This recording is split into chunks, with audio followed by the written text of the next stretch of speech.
defying all hatred, be the love.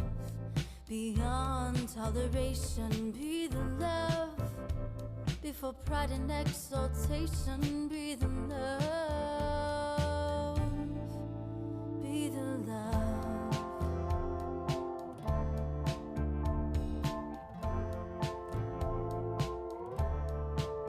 Be the hope.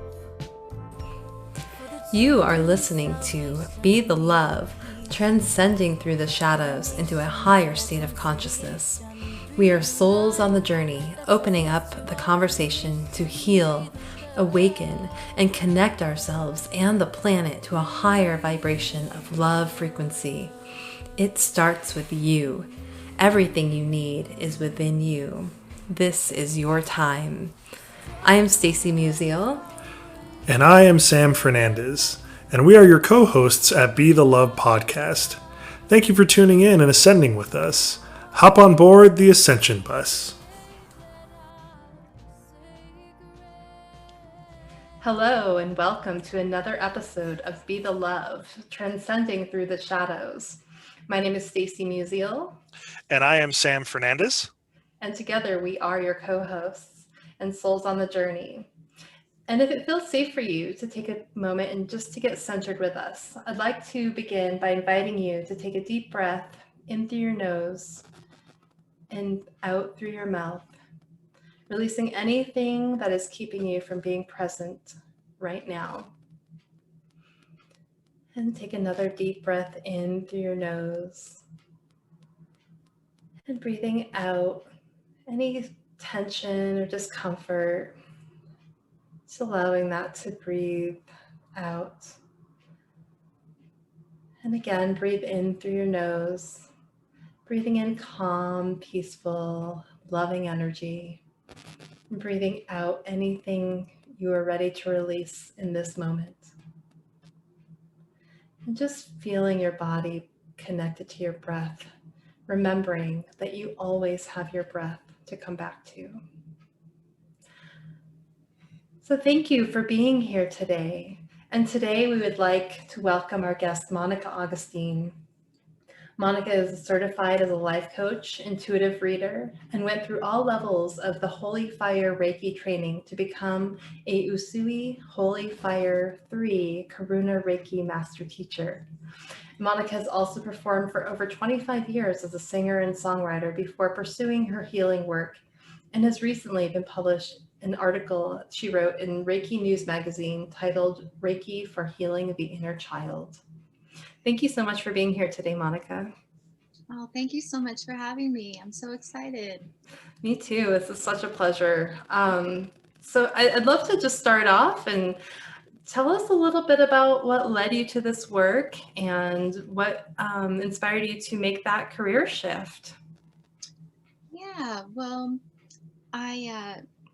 my entire life I've been very intuitive. But really, I didn't really label it that, or it really didn't give it a name or a title or anything like that. Just as a child, I was very sensitive and very empathic. But back then, I wasn't even aware of those words except for the sensitive word, empath or clairvoyant or any of those types of titles. It just wasn't in my upbringing or anything like that.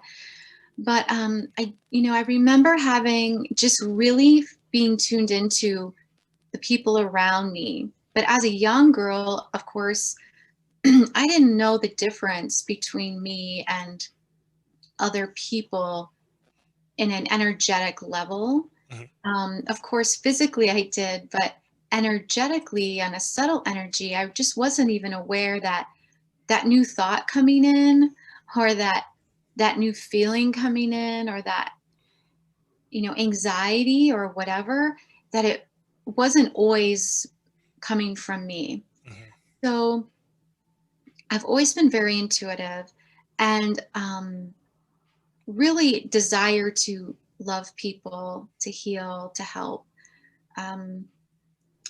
As I would say, in my essence, and growing up too, there were a lot of wonderful things in my upbringing and my childhood. There were just a lot of, I got to, first of all, just come into this life and have a life and be able to have this existence, and that's such a gift. And the older I get, the more I realize it's such a gift to be here. And every day is a gift, and time is a gift. We think of maybe money or, talents or things like that as gifts. But time actually is such a gift because we heal more, we get to realize more. But sorry, I didn't mean to go off track there. I'll come back. But Stacy, what got me on this path, I think, was, when I sold the business I had in Boulder, it was called Wildflower, and it was a music school for singing, mainly singing school for kids and teens. And it was, we also did songwriting, recording, and performing, and we had concerts 3 times a year. And I did it for at least 21 years. And I love those kids, just love them. I wanted to give them the confidence I felt like I never had. I gained it, but I wanted to give them that because it's something I wish I had more of at that time. But I did that for so long and I loved it. Honestly, every day until maybe the last year, I just felt honestly exhausted because I struggled with, I wish that I felt, stronger at that time to say, oh, I can't do that. Or, every request I don't have to jump on. But there was a bit of a pleaser and wanting to do it. And also coming from a background of abuse, as I was saying, there was a lot of positives, but there was a lot of years of abuse, like mental, emotional, and sexual and physical. And it was paralyzing. I mean, I was so thankful, honestly, I knew I had a lot of issues. I always think of that song, Julia Michaels' song, Issues. I was like, oh, I had a lot of those. But I knew I wanted to heal and contribute positively to my society and my life. And I did, but it was challenging to manage all those voices of doubt and self-hate and like, oh, this all can't be true, right? So anyway, I had to do a lot with that. But what brought me here to intuitive readings and Reiki and healing was I was ready to be done and finish up with the teaching, the singing and the songwriting and the music. I really was done. I felt like I did everything I could do for the kids and for myself, and sold the business to a wonderful woman that's still running it. And so I just feel so blessed. And then, I was like, oh my gosh, I don't feel ready to retire. And I don't want to, but I don't know what to do. And my husband's amazing. And he's like, you're so intuitive, Monica. You should take the clairvoyant class at Psychic Horizons in Boulder. And he's my Reiki teacher. Kevin's been doing it for like 28 years. It's my 6th year now, for my work. Mm-hmm. And he's like, you're so intuitive. You should do this for work. I'm like, for work? Really? Okay. And so I took the class and I started realizing that when we would have to practice and do internships, I just was like, this is so comfortable and familiar. And a lot of my student co-students were like, Monica, you know so much about what's happening with me. How do you do that? And I think I just, for survival instincts growing up, I would just tune in, Stacy, and I would just tune in. I don't know where it came from, maybe past life or something. And I would just tune into my heart, and I prayed a lot. And I said, are we safe today? And the answer would just be pretty correct almost every time of what it was going to be like. And I couldn't stop it. Mm-hmm. I couldn't stop what was going to happen. That's what I at least thought at that young age, but at least I knew it was coming. I could be prepared. And those were really challenging times. But again, they were mixed with, we had a roof over our head, we had money, we had I got to take piano lessons, but there was like, it was a mixed bag. But you know, those harder traumas really can knock you out, especially if they go on for a long time. But what brought me was my husband and wanting to continue to serve and help others, and the power, the passion in my heart to help others, to heal, because I know how suffering feels, and I want to be a part of. Hopefully, I just want to be a part of alleviating some of that for people, if I can, because I know what it feels like to just feel like I don't even want to be here. Yeah. You know, I don't feel like that anymore, thankfully, but there are many years I felt, oh my God, I just can't even do this. I don't like myself. I don't want to be here, you know? And so that's what led me here. And then Reiki healed me. It's so powerful. And my husband is my biggest unconditional love support. He's amazing. I think he's probably in some ways a saint to have to deal with what I went through. Obviously he had to go through it too. So, but we're on the other side, you know, so we're yay. But it just ready to move on, but still wanting to contribute, and healing and intuition just seem like a natural fit. Mm-hmm. That's- Definitely. Yeah. And sorry, I did just want to say a couple things about that too. So Stacy and I are both empaths. Yeah.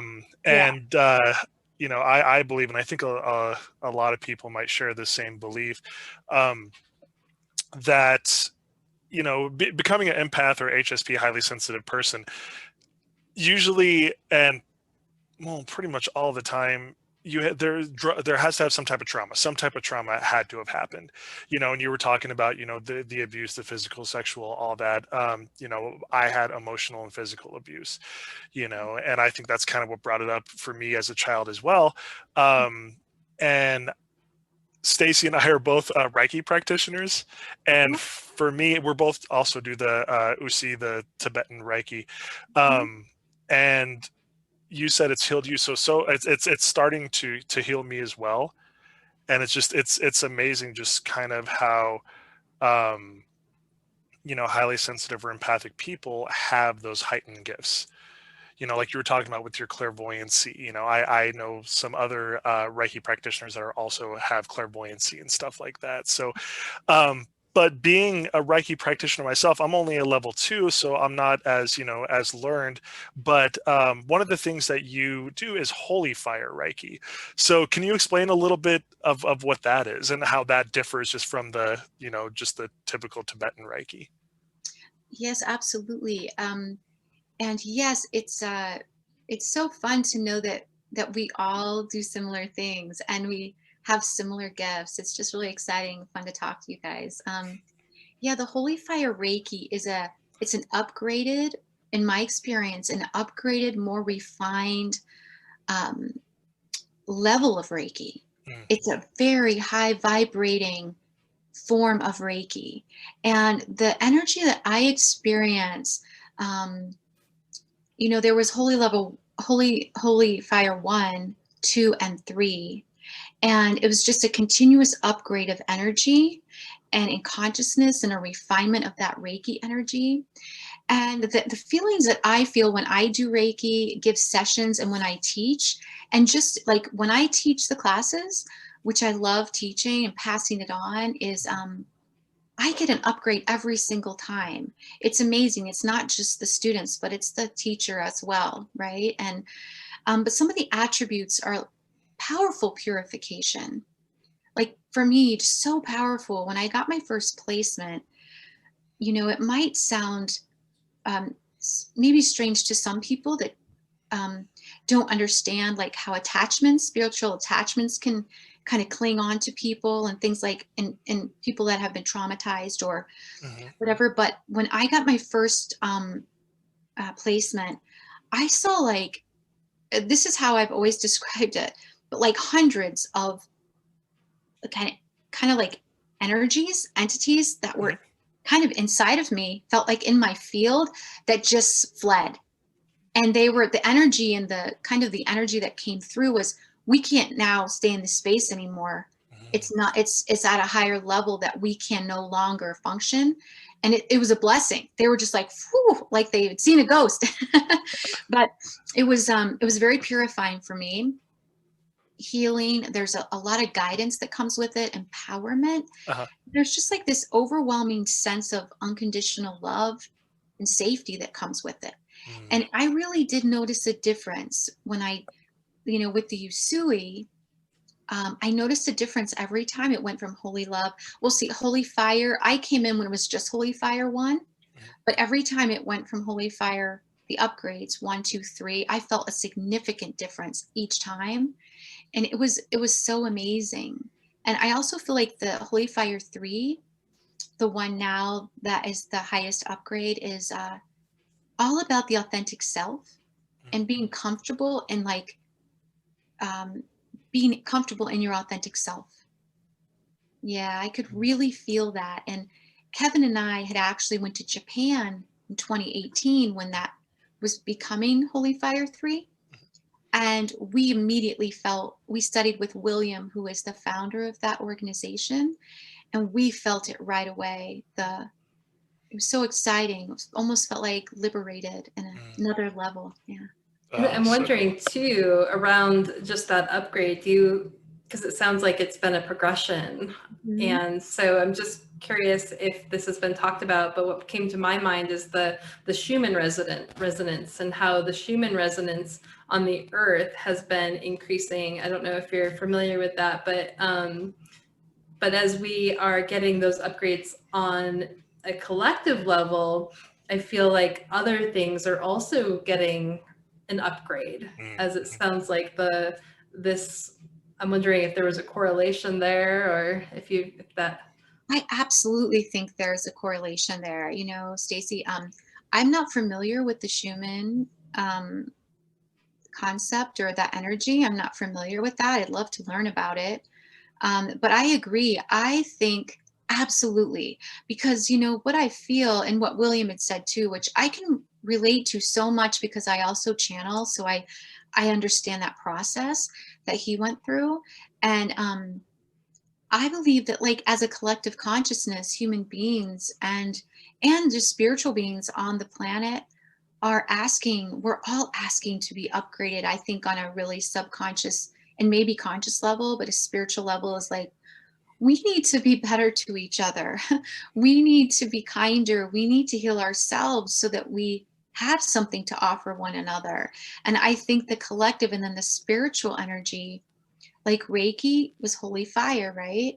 But the Schumann, I believe then they have their type of upgrade because it's all, whatever people are called to, but it's all a way of upgrading us each to live at a higher level and be more of love and kindness to each other and to animals and to the planet and just, yeah. It sounds like coming into that authentic self. That's what I think a lot of people are really recognizing, that their true authenticity is a beautiful thing. And when we can be authentic, we can be in our truth and in alignment with our soul. Exactly. And absolutely. Do what we came here to do.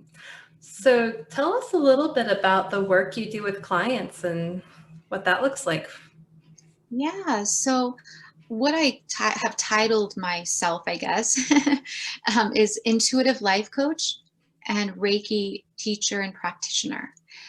Those are the three main things that I, do in my work. The Intuitive Life Coach is, basically what is, and I also give intuition classes and courses. I have a level 1 and level 2 because I want to empower people that everybody has it. And we're born with it. It's a matter if we strengthen it or not, and how to teach people how to do that. So I do that as well. But the intuitive life coaching, like what a session would look like, I guess, would be a client, right now I'm doing everything on Zoom and on the phone, of course. But what a session would look like would be, a client will just schedule online and they let me know what they want to work on, like what's happening for them and what's up for them. It can be anything. Everything's welcome because everything to me is spiritual, and it's an important part of their growth, you know, and our growth. So they would write in with what they're dealing with and what they would like more insight and clarity on. That's what I try to provide most through spirit and through my intuition skills. I'm mostly clairvoyant, clairaudient, clairsentient, or empathic. Those are the three I work with the most. And I just try to really help them go past the conceptual mind and the mind of analyzing, but into that more subtle energy and the origin of what's bringing this suffering on, or this resistance, or this fear, or this physical illness. Even it's all over whatever people are working with. And then we, you know, I try to find that insight or spirit coming through me, and give them some insight and clarity that hopefully they, I guess, weren't aware of, that can help liberate them, and then give them some steps forward, because it can't just be the insight, which is great, and it's a start, awareness, but then, you know, to change habits and to change our life's experience, we have to change our actions. So I always give them action steps to move forward. And I also send Reiki at the beginning of the session if the person's open to that. And I've also been taking this class now with Cindy Dale from the Shift Network. It's called Radical Energy Medicine.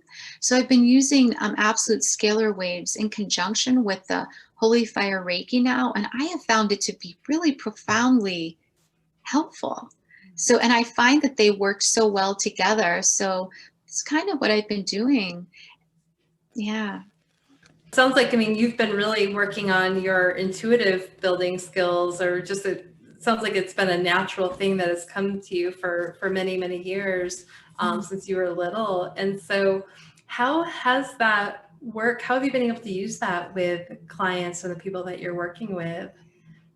Yeah. So, well, let's just say that, like, if I go into what a session might look like. So, like a session yesterday, I have a package. It's called the New You. It's not really that people are they're new them. It's just that they're finding who they are, right? But it's a really good title because it feels like you're a new person. And so I have a client right now doing that. And last night I worked with her, and we're working with, you know, wanting to be free of fear. She's working with that, and also fear of being alone and what that means for her. And also what was really interesting yesterday with her is, you know, I tune in with vision, with clairaudience, clairsentient. I just open myself up, all my chakras up to receive spiritual information, and also information from their mind, body, spirit. So I really, honestly, I can, you know, tune into their thoughts, their thought process. I tune into their feelings. I also tune into their physical body through a process I call body mapping. And I just tune into everything to see what could be happening. And the thing I teach in the intuition classes is dismiss nothing and assume nothing.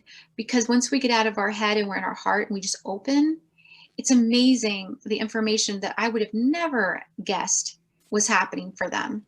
But if I'm in my head and I think I know, as Monica, you know, personality wise, you can't do it from that place, right? So I'm definitely tapping into a higher self part of me, and that higher self spiritual part that's tapped into the spiritual realm, divine intelligence that's beyond my own knowing. But yeah, I tune into them, what they're thinking, feeling, experiencing. And then yesterday it was really interesting with this lovely client. Was this like beam of light came through, and it talked to me telepathically and said, I was like, oh, what are you? And it was like, I'm here for this client. She's been praying and asking for this help, and it needs to come through her crown and be placed. And it was just like, we need you to help, just not that they need help from me, but just guidance for her. So it was really interesting. It was just really profound to see that happen. Wow. So That sounds very powerful. And I just want to say too, I've, just for the listeners, I've also had I think 2 sessions now with Monica. And so they were just some of the most profound sessions I've had, where I felt, just your intuition was spot on, going into areas that I was like, I thought I've already cleared some of this, but there was still some clearing to do, even on the very subtle energetic level that wasn't very aware on my consciousness. But once we went in and cleared that, things started to shift afterward. And so it was just such a powerful and profound experience. oh, I'm so glad. I'm so glad to hear that. I'm so glad it was helpful, Stacy. And for anybody listening, I just want to say that, earlier on in the process, I guess it's been 6 years now that I've been doing this work as my work. It does take time to trust yourself. And for anybody starting out, it takes time to trust yourself. It definitely took me time to do that, trust myself, and also trust spirit, that it's going to lead us to what's in the highest good of the client. And it just, but the more you practice, the more it comes through and the bigger your channel gets. And I know that in my heart, it doesn't have to do with me, but I know that's how we talk, right? We have to say that's how we communicate. But I know in my heart, it's my job is to get out of the way. And sometimes that's hard and scary, because you're like, but what if? But it's a surrender, and just trust that spirit's going to come through and help that client, and just trust it. So that for anybody listening, I just felt inspired to say that. Yes, thank you. And I think it's very affirming and validating for our listeners too, to realize that it does take time, and it's a muscle we have to build to learn to trust ourselves and our own innate wisdom. And the answers are always within. We can have a mirror, another person who might mirror back to us what we need to look at, but the answers are always there. We have to learn to trust that, and trust ourselves. Yeah, exactly. Definitely. And one thing I kind of wanted to touch on too is, you were talking about a lot of, we have been talking about a lot of work due to traumas. A lot of, we need to open up, we need to release those energetic blockages from traumas, typically when we were a child, and in regards to that, I know that you wrote an amazing article, got it published in Reiki News Magazine, about Reiki healing for the inner child. So I was just wondering if you could tell us a little bit more about, what it actually means to work with the inner child, and how that does relate to shadow work, to ascending from the shadows. Oh yeah, that's such a great question. Such a beautiful question. So with the inner child, it's interesting because, through my own work with therapy on myself, and through the years working with therapists or hypnosis or all of it, I've done it all. I mean, probably not all of it, but quite a bit. And I definitely have heard the concept, of inner child, and I always resonated with it. And just recently, like the last maybe year and a half, it seems like it's just really been standing out in clients. Like they like, I would see in my vision, like the person as a grown up, right? It's like their outline as a grown up, but then there's this little person hiding in a corner. And I was like, it's been showing up more and more in myself, but also in clients. And I just was like, learned with intuition, I always ask questions, right? Like, who are you? What are you doing there? Is that an entity, or is that like, what is that? And it's so often been saying, I'm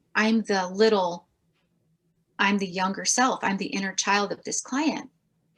And I'm like, oh my God. And then the energy around it, Sam, was so, it has so much wisdom and intelligence and joy, but the ones that have been had a lot of trauma, they hold a lot of that fear So like in the article that I wrote, I felt like Reiki said, Monica, I feel like Holy Fire was talking to me. It honestly feels like a companion to me. It's like such a loving presence of like God presence. I just feel like it's a friend, but it's like, you don't have to just do Reiki on the person, the adult. You want to send it directly to the inner child, because the inner child, from my experience and just what I heard and felt, was that's the part of the people, especially through serious trauma, that needs the love, because the adult is grown up and we're in this present moment, right? Like all of us are here. We know how the world works. We know what's happening, but the inner child is the one that still lives, in my experience, in the past. So it's like Holy Fire was saying, send it directly to that child and let that child begin to integrate into the adult. And then after working with so many people now on this, it might even become like a niche for me now because it's so fascinating to me, and I see how profound it helps people. Just to acknowledge that inner child and be like, hey, I see you, I love you, and I'm so sorry that happened. Like just for that, like our adult selves to say that, like Reiki was guiding me how to help the inner child. And it was profound, just that acknowledgement of, I'm really sorry that happened. It's not okay that that happened. That's not okay for anyone to do to a child or anybody for that matter. But for now, I promise I've got your back, and I'm not going to abandon you anymore. I'm going to stand up for you. Then that child's like, oh my God, I have an ally in this life. Things start to really shift. But like when we're traumatized for a long time and abused, we don't have any allies. We just hide. We're afraid to share it. We're embarrassed, especially if it's sexual abuse. That can be really filled with shame, because we think somehow it was our fault, and it wasn't, of course. But that's one way I've been working, Sam, with the Holy Fires. Just go right to the inner child, and then the adults, the clients, are like, well, Monica, how do I do this? And I say, this is what I do, and this is what I found is working. And I also just want to shout out for my therapists that have helped me too, because I definitely Leslie Potter helped me a lot with this. Is just like every morning acknowledge your inner child. Just say hello. Hi, I'm with you. I've got you. How are you today? And what's like one thing you want to do today? And then you get to learn about your inner child, and you start remembering, like, my God, I forgot I loved painting. Or I forgot. And just that acknowledgement, I am finding people are coming to life, and they're finding that they live in less fear, because they realize, or at least I'm realizing too, that it might not be them, it's their inner child kind of running the show. I'm terrified of this place, this world. It's freaking scary. And then, the adult, like for your inner child, Sam, you'd have to kind of, like, if you needed to do anything like that kind of work, you'd need to father that child, like be that father or that mentor you wished you had, or like, I'm just making that up right now, but, and like I have to mentor mine and say, hey, I've got you. I'm not going to tell you to be quiet, or don't talk about that, or that's embarrassing. I've got you. I want to hear what you have to say. So that's how I've been working with it with people. Sounds So beautiful. So beautiful. Sounds like just giving that inner child what they did not get when they were growing up. Totally. And then I've realized, like, as they learn to trust us, like, all right, I noticed they kind of dip their toe in the water, like, I'll give you a shot, but, I need to know I can trust you. And once they realize, we're not going to be apologizing all the time for stuff we didn't even do, or then they're like, oh my God, she's really keeping her word. Like, she's not making us out to be some unworthy being. Building that trust Right. trust muscle for yourself. And then I think that answers your question, I hope, Sam, about the shadow self.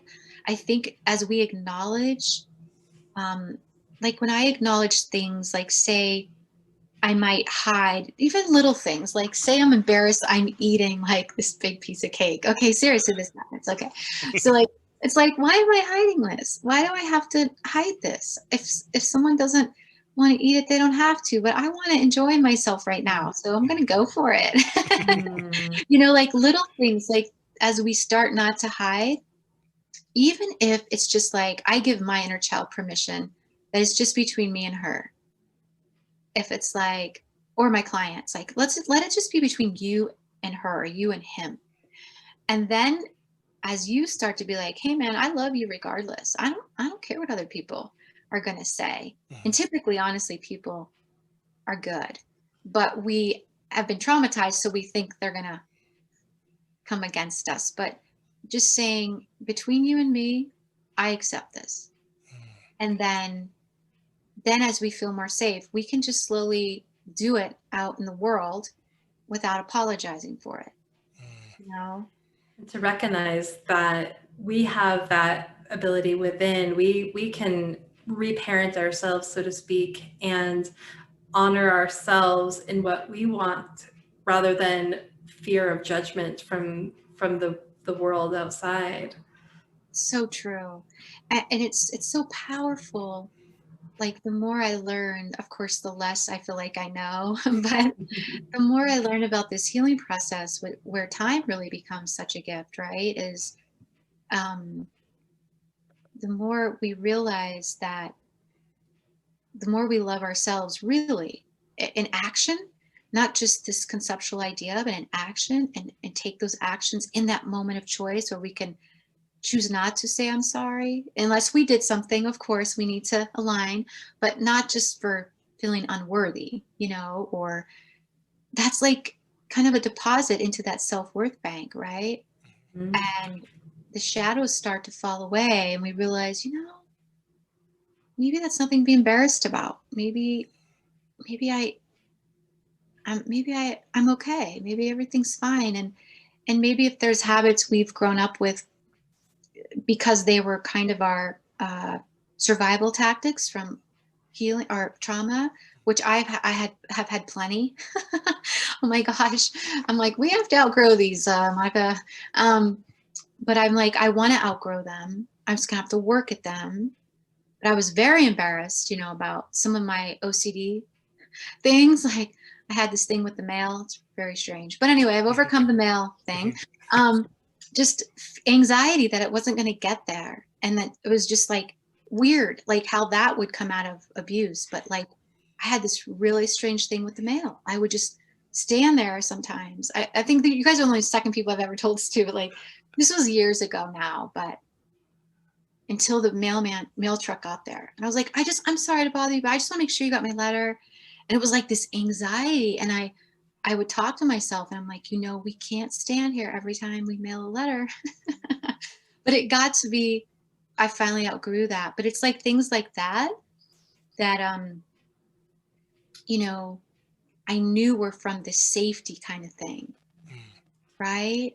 And to recognize that you have that ability to make those changes and to shift that energy, because that is what it is, right? That energy that is stored from years of trauma or years of, wherever that belief or that association came from, that feeling of needing for that safety. Where I also think about the root chakra and that sense of safety, the belonging. And so I'm wondering if you can share with us a little bit more about the energy centers. I know that's something that you've talked about before. So can you tell us a little bit about those and how can one become aware of those and work with their energy centers? Oh, absolutely. They're so fascinating. So energy centers, I think, they're probably called different names in different cultures. But the way that I'm learning about them and growing with them is they're chakras, right? So energy centers, the energy wheels. And what I'm learning is the inside of the chakra. And I attribute this honestly to Cindy Dale taught me this part most recently, was the inside of the chakra is more of like the pure love, the pure untouched energy of that person and their field. And more of the outside of the chakra is maybe where it would hold more of the limiting, doubt, negative beliefs that have been accumulated over their lifetime or past lifetimes, if you believe in that. Um, but the centers are, so I think there's many chakras, but I work within like 7 to 12. And like the root chakra, right, is all about kind of like right under your belly button. And it's all about safety, like you were talking, Stacey, safety, this physical realm, kind of like groundedness, safety in like where we live, our work, money, physical things would come into that chakra. The second one is just above that, like right under your belly button. And it's the second chakra, which holds a lot of creativity, like your creative energies and expression, when expressed creatively. Also your sexuality and your comfortableness with yourself in that way is all there in that area. And then your third chakra is your belly. So your solar plexus, which is all about holding energies of like personal willpower and the ability to make things happen and the ability to bring this, what's in the subtle realm, in the spiritual realm, into this physical realm, and how to learn to manifest that. And it's a very strong power center. So it has a lot to do with your confidence in yourself, your ability. I can get that done. I know I can make that happen. And then the fourth is your heart chakra, just right in the center of your chest. And it relates to your affinity with yourself and your affinity with others.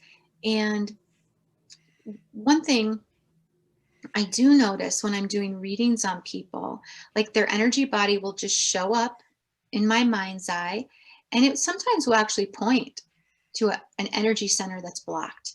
And then I'll say it is does it feel like you're having pains in your chest? And a lot of times they'll say yes. And Spirit has showed me through guidance is the back of the chakras is all about receiving, and the front of the chakras is all about giving.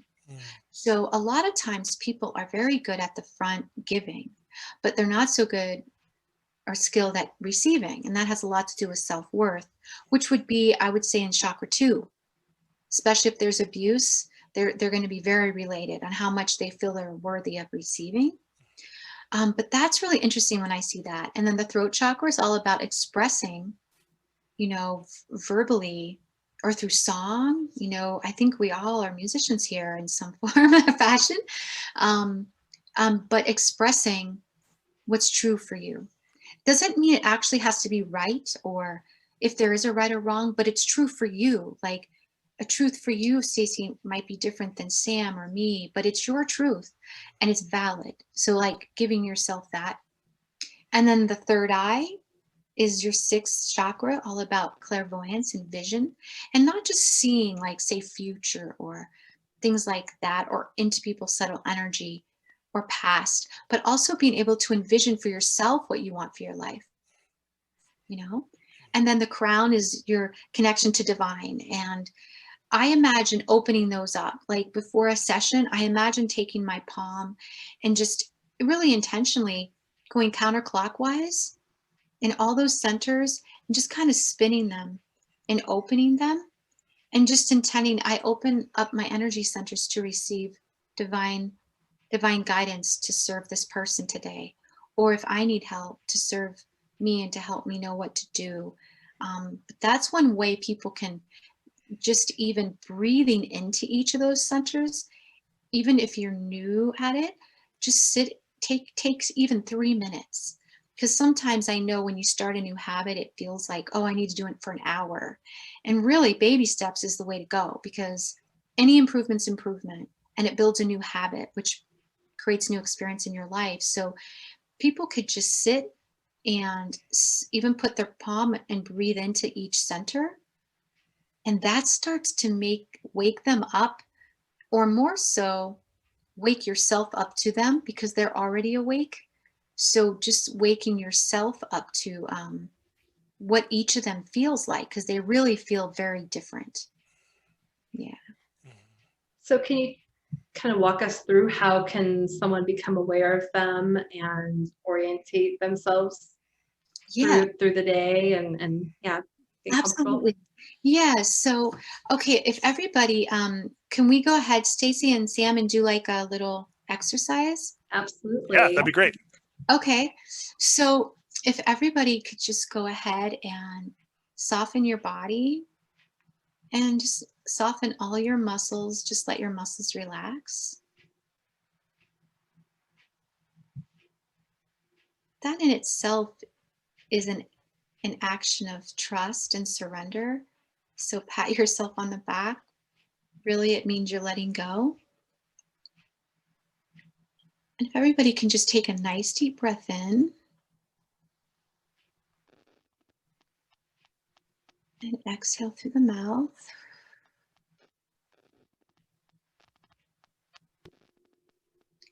Okay. Now, if everybody could just go ahead and take your hands and just place them on your heart. And I want you to take any thoughts that you have and just be aware of them. Try to not ever judge your thoughts. Just make that a practice of being a curious observer, a non-judgmental curious observer of your thoughts. And just watch them, just like the clouds passing through the sky. Okay. Now, if you take your thoughts and you bring them into your heart, and just give yourself permission to not analyze or conceptualize anything for the next, like just minute or so.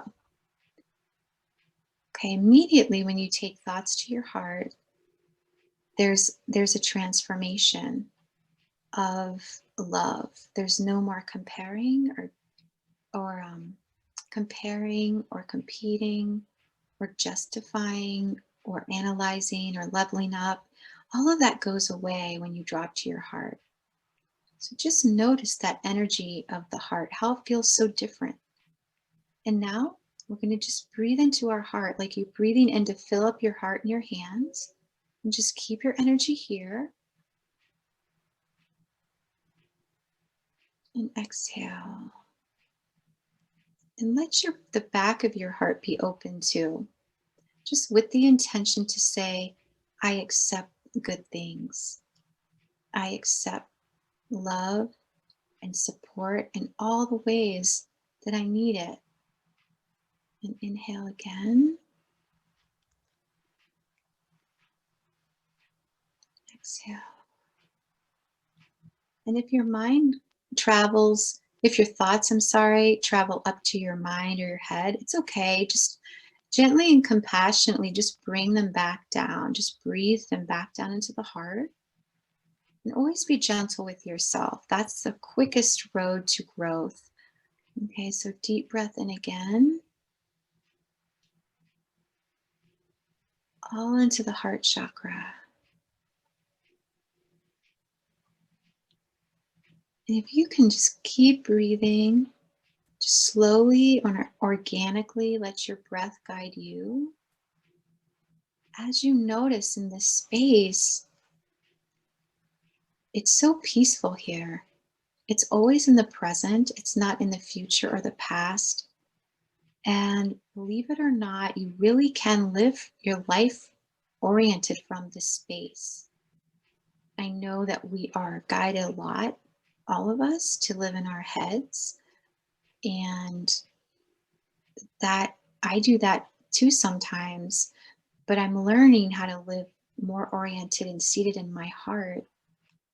And my eyes see what my heart sees instead of what the past or anxiety of the future see when I'm in my heart. So let's breathe, keep breathing. Again, deep breath in and exhale. Yeah, and just get familiar what this heart chakra feels like. And while you're in this space, I want you just to say, if this is comfortable for you, is just thank you for this moment. Thank you for this time. Thank you for this life, this gift of life, even if it has its challenges right now for you, whoever's listening.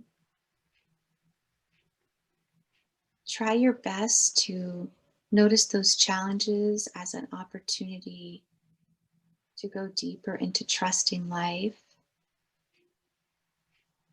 and knowing you're loved. Challenges always offer that opportunity, even though sometimes I get mad at them too.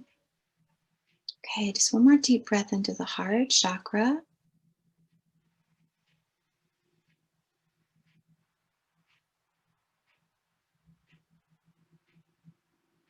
Yes, and this is how you can get to know all of your chakras. You just spend time breathing into them. They have their own unique frequency, energy, and information, just like people do. We all have unique energies and expression and gifts and talents, and that's the same thing for chakras. So you have to spend a little time with them to get to know them. And just remember, it can be just like 1 to 3 minutes a day. And remember, if your mind travels off to your to-do list, it's okay. Just come back to your practice. Stay in your heart just for 1 more minute, and let's breathe into it.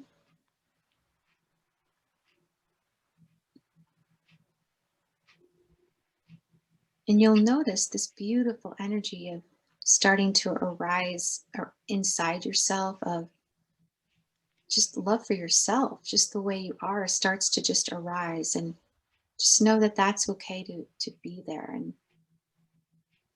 it's a gift, and let that be a part of how you function.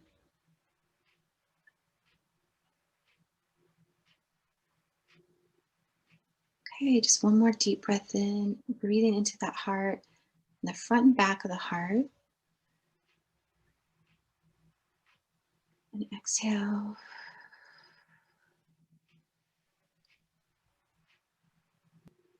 Yay. So that's one way that Stacy, a great practice to get to know those energy centers.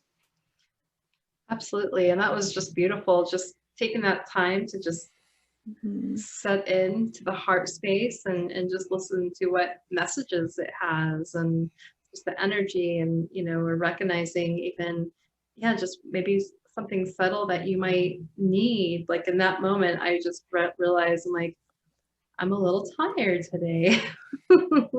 And so, but recognizing that maybe, I just need to rest a little bit. And that's sometimes we tend to go in our culture and our society that, sometimes just getting quiet in that moment can really let us tune into what our bodies are really needing. And sometimes it's just that self-love of, just maybe a little rest, or maybe just giving ourselves a pat on the back for being able to drop in, or just redirecting our thoughts to where they, just to be in the present. Such a powerful practice. So true. It's amazing. It's simple, but it can, be challenging if we're afraid of, one thing that came up as Stacy, as you said, that was for anybody listening, and I have to remind myself too, if uncomfortable feelings come up while you're in your heart, it's okay. They're just feelings, and just let them pass. Because I know there was a time in my life where I was very afraid of my feelings, and I would just try to distract myself from them. But just as people are in that heart, because that's probably where they're going to come up the most, is in the heart chakra. Just acknowledge them and let them move on through, and try to stay with your breath. Yeah. And I think that you make a really good point is, our feelings are there. We, and it's important to learn to develop a relationship with them, because that's one thing that doesn't go away. We have our feelings, we have our emotions, and we, to get comfortable with them helps us to transcend through them and to move through those shadow selves. And then our little child, our children finally get to be heard. Exactly. That's so true. Well, thank you so much. And so tell us a little bit, just as we're wrapping up here, tell us a little bit about how people can find you and what you're currently working on? Sure. So people can find me at energiahealingarts@gmail.com. Energia, ENERGIA, Healing Arts. And that's my email address. And they can also go to energia-transformyourlife.com. That's my website. And all my information's there. Any classes I'm holding or how to book an appointment, I have an online schedule. They can schedule through there. Right now, I'm teaching Reiki classes consistently. I like to do private or semi-private because I feel that we get a deeper experience, and it's just, I use a lot of my intuition work too in the Reiki classes. So those are just, schedule as a time that works for people. And I'm also starting a new intuition class. The level 1 is January 7th. It's every other Thursday evening for an hour and a half.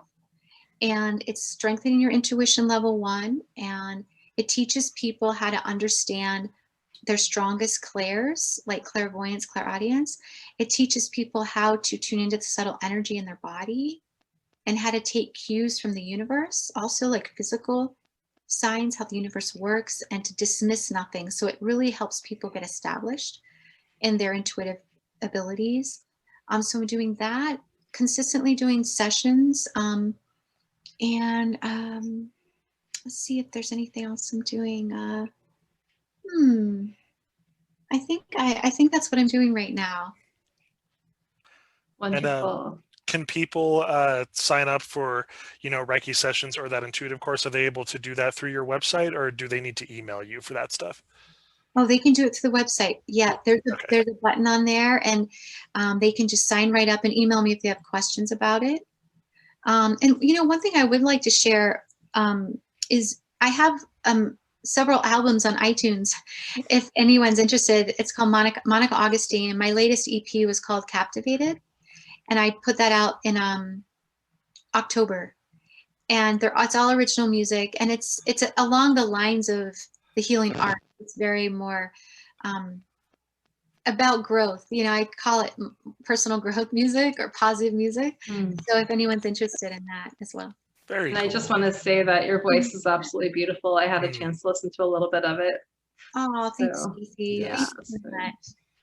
Yeah. So thank you so much for being with us today, Monica, and sharing your knowledge and your wisdom with us. And thank you for listening to our show. Stay tuned for more episodes being released on Mondays at 5:55 a.m. Mountain Standard Time. And until next time, love yourself, love each other, and love the world. And if you like the show, share the love by sharing it with your friends. Love you guys. Love you guys. Talk to you later. Take care. Bye.